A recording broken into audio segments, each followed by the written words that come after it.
今日は東北随一の強アルカリでお肌がスベスベになる新山根温泉べっぴんの湯をご紹介しましょう。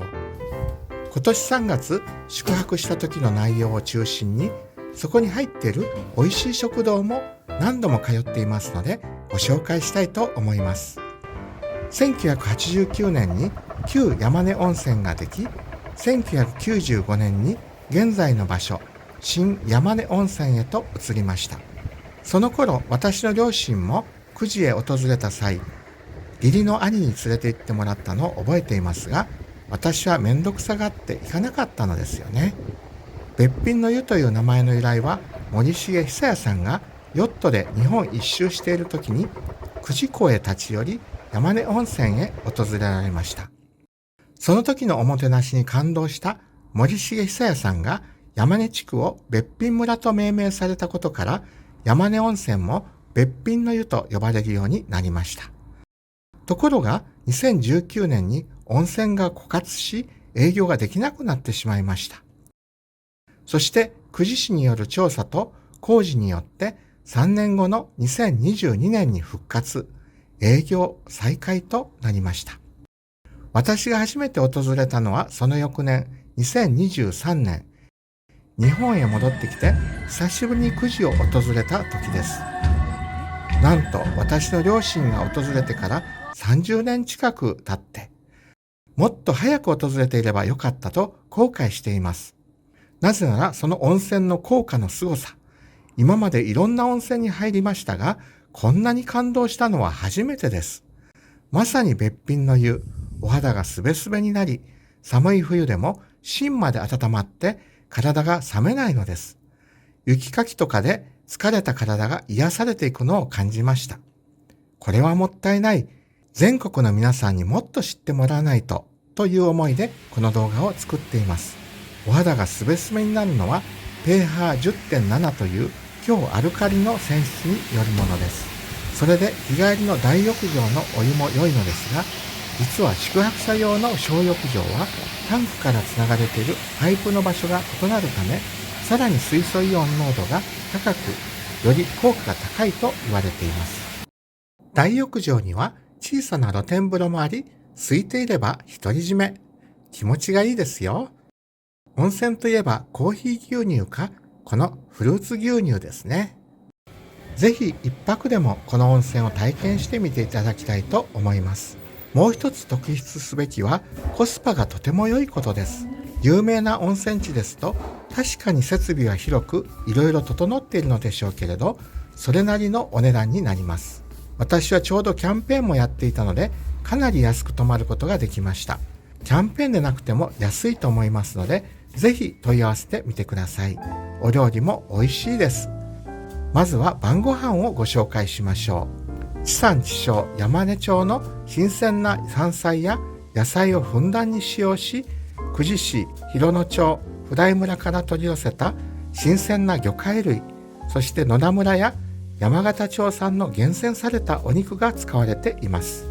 まずはおぼろ豆腐、花わさび、前菜かご盛り、琥珀サーモンと油目、コウイカのお作り、タラの芽とバッケの天ぷら、短角牛の沢煮碗、具沢山の汁に短角牛が入っています。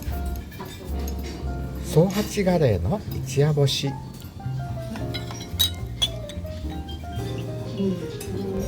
レモンを絞り、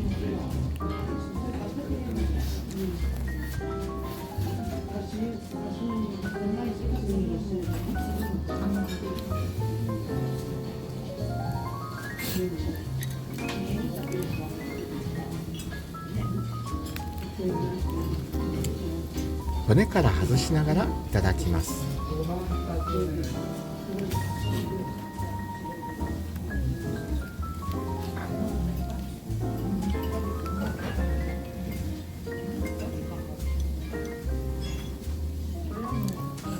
大根おろしに醤油をつけて、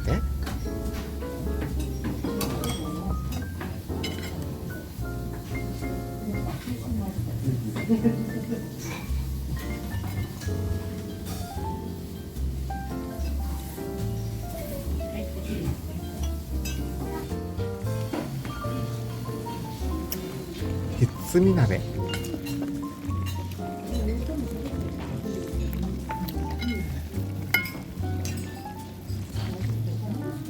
まさに東北のお料理ですね。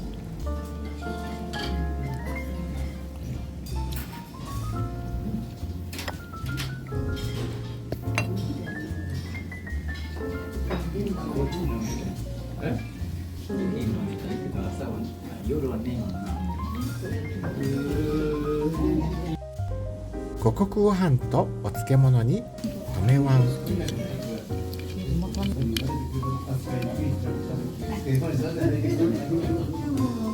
そして食後のデザートはフルーツどら焼き。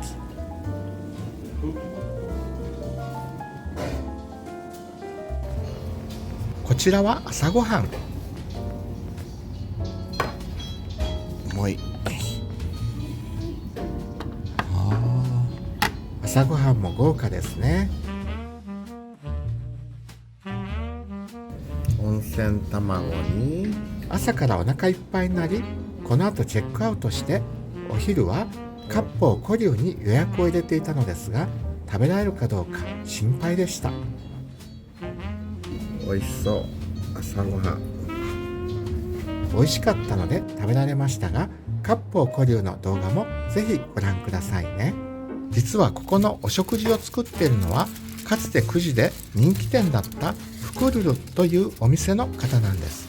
フクルルはお蕎麦を中心に地元食材を使ってお料理を提供されていましたが、私が2023年久慈へ来て訪れた時には3ヶ月前に閉店されたばかりでした。噂には聞いていましたが、ここでしか味わえないさすがのお料理でした。食堂は宿泊しなくても利用できます。こちらがそのメニューの一つで、ミートソーススパゲッティ。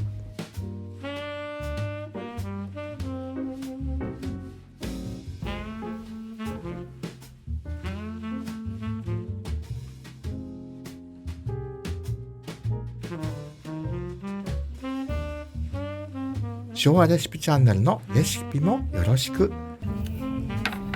こちらはカルボナーラ。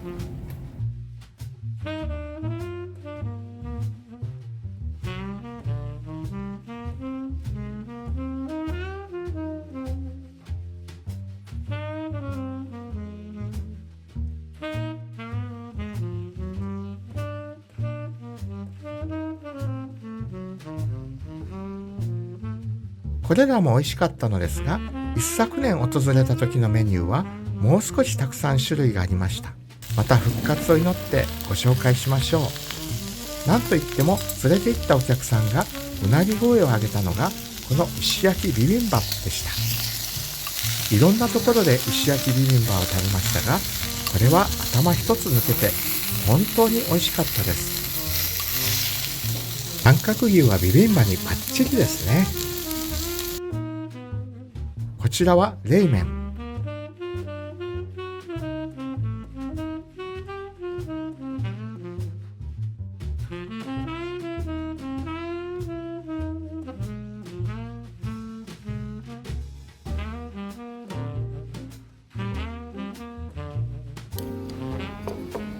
夏に行った時のメニューで冷やし中華。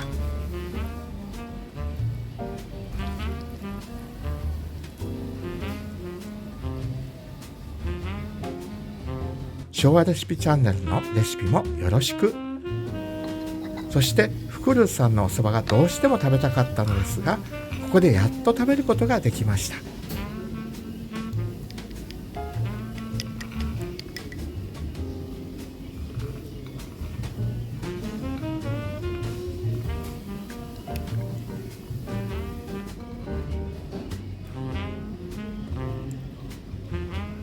さすがでした。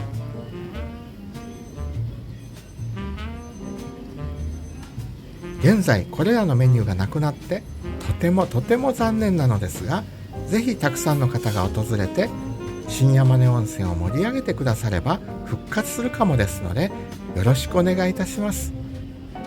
最後に売店コーナーもちょっと覗いてみましょう。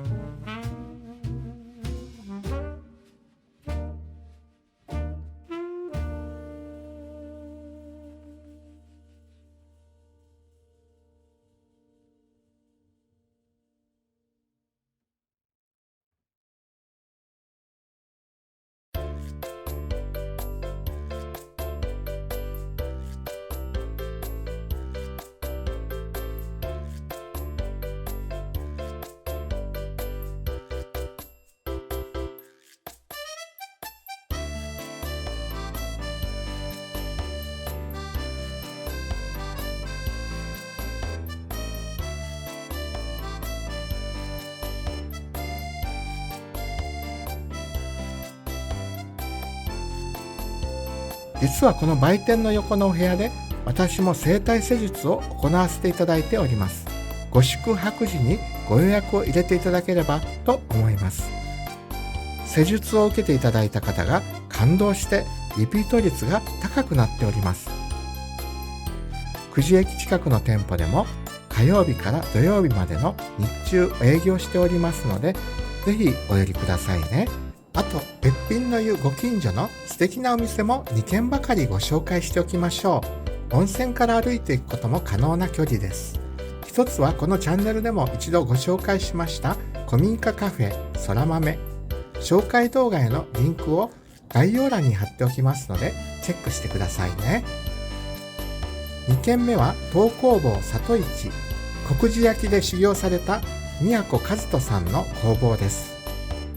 素敵な陶磁器は独自の色合いと洗練されたデザインで、私もこのチャンネルで使っています。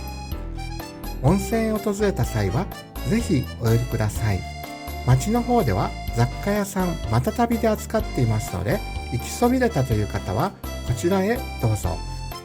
それでは9時から美味しいお店やレシピを発信する昭和レシピチャンネル。チャンネル登録と評価コメントよろしくお願いいたします。では、まだナス、nos vemos。チャウチャウ。